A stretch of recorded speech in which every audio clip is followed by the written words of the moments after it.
My name is Justin Joseph. My webcast is on my topic, which is motivation, and that is coming from Management 307.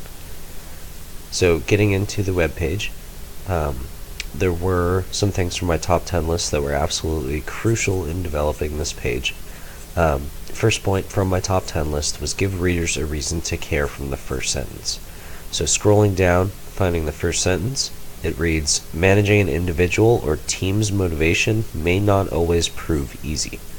So this statement was general enough to hit a big enough target audience that can relate to and understand. So I'm thinking that there are going to be students reading this and also professors.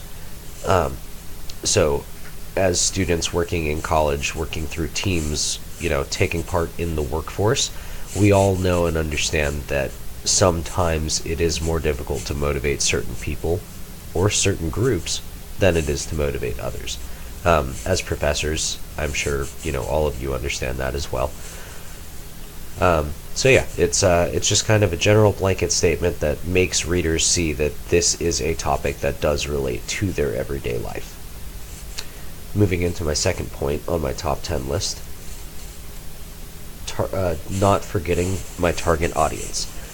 So target audience in this case is going to be teachers and professors. Not very many outside people are probably going to view this.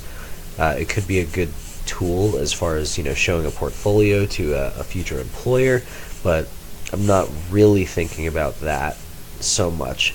So I went ahead and used this statement here. Sometimes in life it is hard to find the proper motivation to do things, whether that be going to work or school, taking care of obligations, or doing simple things like getting out of bed in the morning. This really kind of speaks to everyone. This is, again, a general enough statement to where someone has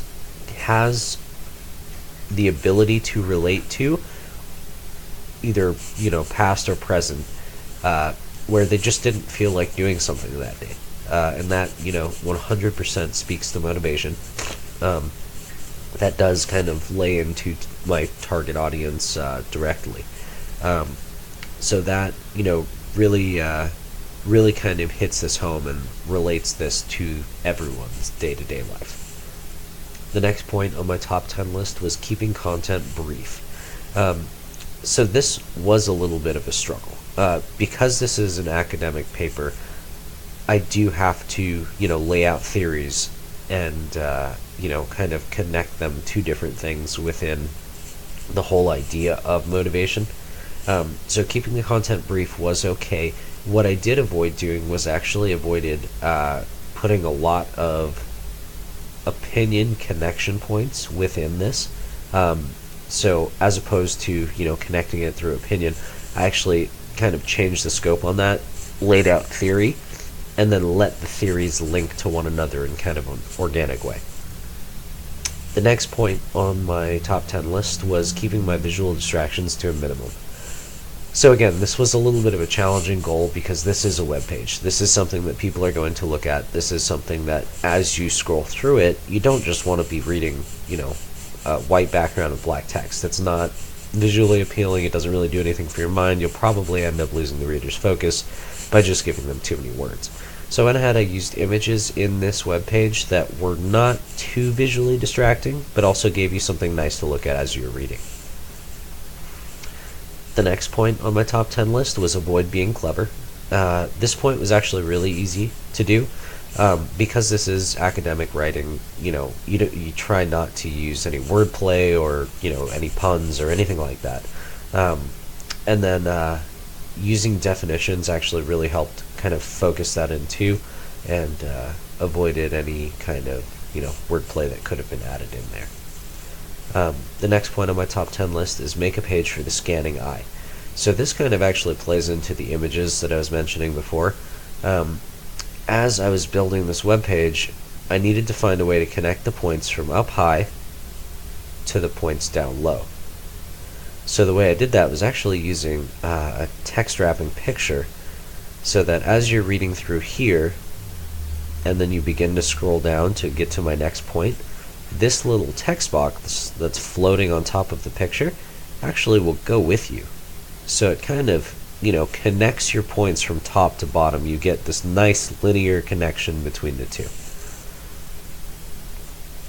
The next point on my top 10 list was keep the reading level low. So again, this kind of relates back into definitions.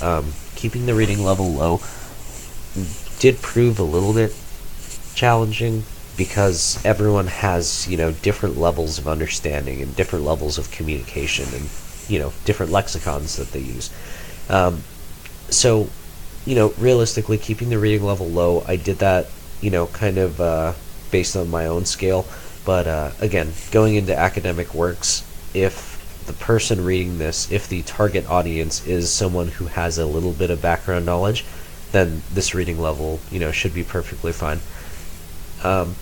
One of my other points that I had on my top 10 list was hyperlinking sources. So the hyperlinking and the keeping the reading level low kind of go hand in hand with one another.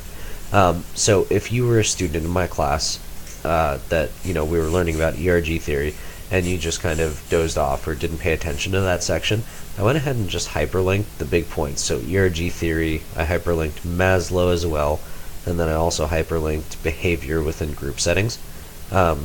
So all three of those points, allows the reader to do additional reading to understand big concepts before this web page relates those big concepts to one another. So the hyperlinking and the keeping reading level low kind of play on one another. One of my last points in my top 10 list was keeping content focused. Again, that was kind of easy to do. There were some big points within motivation that I went ahead and just linked to one another using, just a linear flow from top down. That really helped, kind of hone in on one individual thing that we were going to be looking at, and I think it did a pretty good job at it. And then my last point on my top 10 list was outline when building your page. So the outline I actually used was my top 10 list, and that was very helpful as far as, keeping my work on track and keeping what I aim to do in the right location. So using that top 10 list really did allow me to kind of refine my page as I was building it. So from the very beginning, I was considering all the things on my top 10 list, thinking about them before even getting there, and then once making the Google Slides, I realized that actually really helped me as far as, what I did here.